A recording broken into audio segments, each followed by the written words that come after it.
नमस्ते दोस्तों।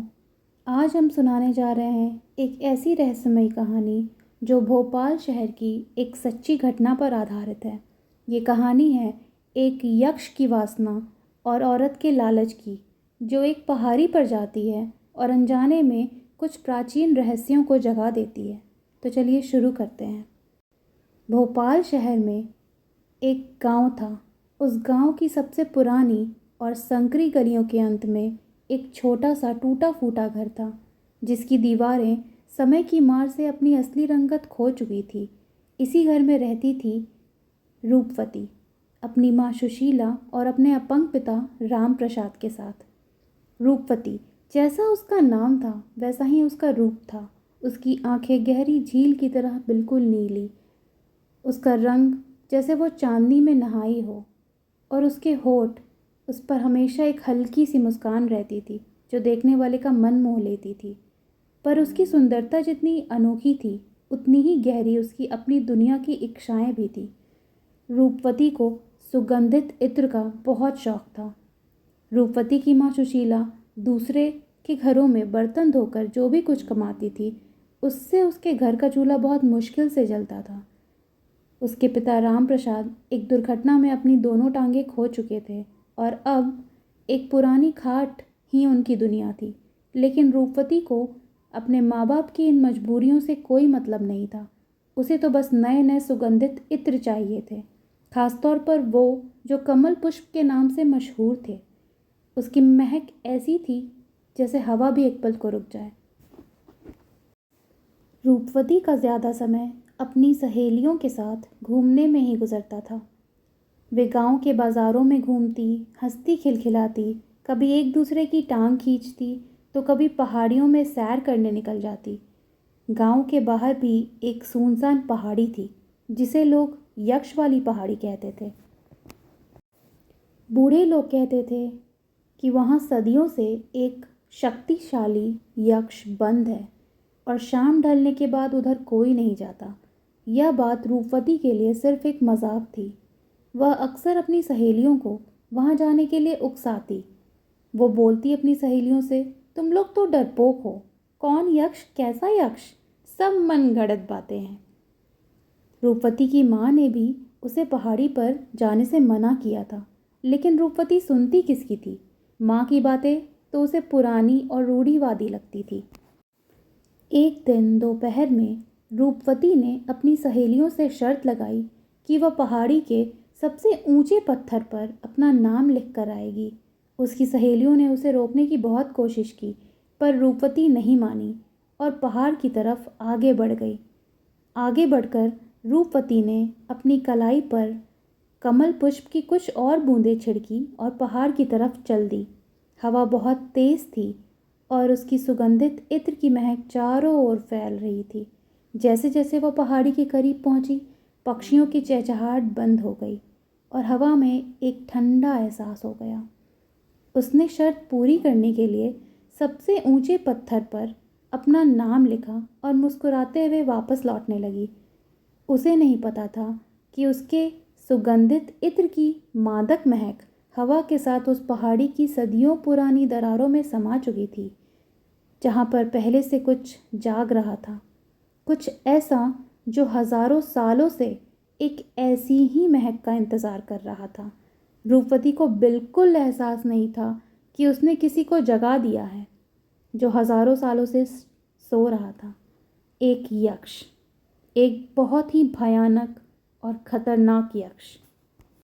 पहाड़ी से लौटने के बाद रूपवती जब अपने घर आई और खाना खाकर सो गई, तो उस रात उसे ऐसा लगा जैसे उसके कानों में कोई फुसफुसा रहा है। क्या नाम है तुम्हारा सुंदरी? रूपवती ने हड़बड़ाकर अपनी आंखें खोली। उसने कमरे में इधर उधर देखा, लेकिन कमरे में कोई नहीं था। लेकिन हवा में कमल के साथ साथ एक और अनजानी, पुरानी और शक्तिशाली महक घुली हुई थी। रूपवती का दिल जोरों से धड़कने लगा। यह सिर्फ एक शुरुआत थी, एक ऐसे तूफान की जो उसकी ज़िंदगी को हमेशा के लिए बदलने वाला था। उस रात के बाद से रूपवती की ज़िंदगी में अजीब घटनाएं होने लगी। जब वह अकेली होती तो उसे अपने नाम की फुसफुसाहट सुनाई देती। उसके कमरे में रखी सुगंधित इत्र की शीशियाँ अपने आप थोड़ी खाली हो जाती। कभी कभी आईने में उसे अपनी परछाई के पीछे एक धुंधला साया नजर आता जो पलक झपकते ही गायब हो जाता। शुरुआत में उसने इसे अपना वहम समझा, लेकिन धीरे धीरे डर उसके दिल में घर बना रहा था। अगली रात जब पूरा घर गहरी नींद में था, रूपवती के कमरे में वही चंदन और मिट्टी की मिलीजुली महक तेजी से फैली। इस महक से जब रूपवती की आंखें खुली तो उसने जो देखा उससे उसकी रूह कांप गई। उसके बिस्तर के सामने हवा में एक साया सा बन रहा था। धीरे धीरे उस साये ने एक इंसानी आकृति ले ली। वो एक लंबा, शक्तिशाली और बेहद आकर्षक युवा था। उसकी आंखें अंगारों की तरह दहक रही थी और उसके चेहरे पर एक ऐसी कशिश थी जो भय पैदा कर रही थी। रूपवती ने उससे पूछा, कौन हो तुम? उस इंसान ने उसे बताया, मैं वो हूँ जिसे तुम्हारी महक ने जगाया है। मैं वो शख्स हूँ जो तुम्हारा दीवाना बन गया है। उस शख्स की आवाज़ गहरी और बहुत ही ज़्यादा प्रभावशाली थी। उसने बोला, मेरा नाम जागरण है। मैं एक यक्ष हूँ और मैं तुम्हारी महक का दीवाना हो गया हूँ। रूपवती का खून तो जैसे जम गया। रूपवती ने कहा, तुम मुझसे क्या चाहते हो? यक्ष ने उससे बोला, मैं तुमसे विवाह करना चाहता हूँ।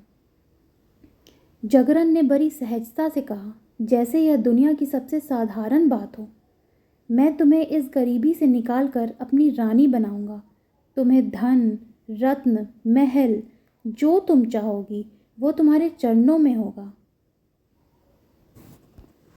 इसके बाद यक्ष ने ढेरों आभूषण रूपवती के सामने रख दिए और बोला, मेरी रानी, ये सब तुम्हारे लिए है। तुम्हारे पास अभी भी वक्त है, सोच लो। मैं तुम्हारा इंतज़ार कर रहा हूँ। इतने सारे आभूषण रूपवती ने अपनी ज़िंदगी में कभी नहीं देखे थे। इतने सारे आभूषणों को एक साथ देखकर रूपवती के मन में लालच आ गया। उसने सोचा, ये शायद एक अच्छा मौका है हमारी गरीबी दूर करने का। अभी इस यक्ष की बात मुझे मान लेनी चाहिए, फिर जब इसके दिए हुए आभूषणों से हमारी गरीबी दूर हो जाएगी तब इससे पीछा छुड़ा लूँगी। ऐसा सोचकर उसने यक्ष को बोला कि मुझे तुम मंजूर हो। रूपवती की हाँ सुनने के बाद यक्ष पल भर में वहाँ से गायब हो गया। उस रात रूपवती उस रत्नों के हार को देखती रही। उसकी चमक में उसे अपनी गरीबी का अंधेरा मिटता हुआ नजर आ रहा था, लेकिन वह यह नहीं देख पा रही थी कि इस चमक के पीछे एक बहुत बड़ा खतरा छिपा हुआ है। एक ऐसा रहस्य जो उसकी अपनी ही माँ की यादों में दफन था। रूपवती ने जब अपनी सहेलियों को अपने फैसले के बारे में बताया तो वे हैरान रह गईं। सबने बोला, तेरा दिमाग खराब हो गया है क्या? तू उस यक्ष के धन के लालच में आ रही है। वो यक्ष है, इंसान नहीं। वो तुझे अपनी दुनिया में ले जाएगा और फिर तू कभी वापस नहीं आ पाएगी। रूपवती ने अपनी सहेलियों से कहा, मैं तो सिर्फ उसका फ़ायदा उठाऊंगी। कुछ धन लेकर मैं अपनी माँ और पिता की ज़िंदगी बेहतर करूंगी और फिर उससे पीछा छुड़ाने का कोई तरीका ढूंढ लूँगी।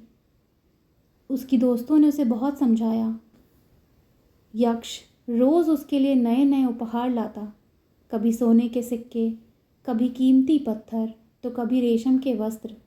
रूपवती उन्हें चुपके से अपनी संदूक में छिपा देती थी। घर के हालात धीरे धीरे बदलने लगे।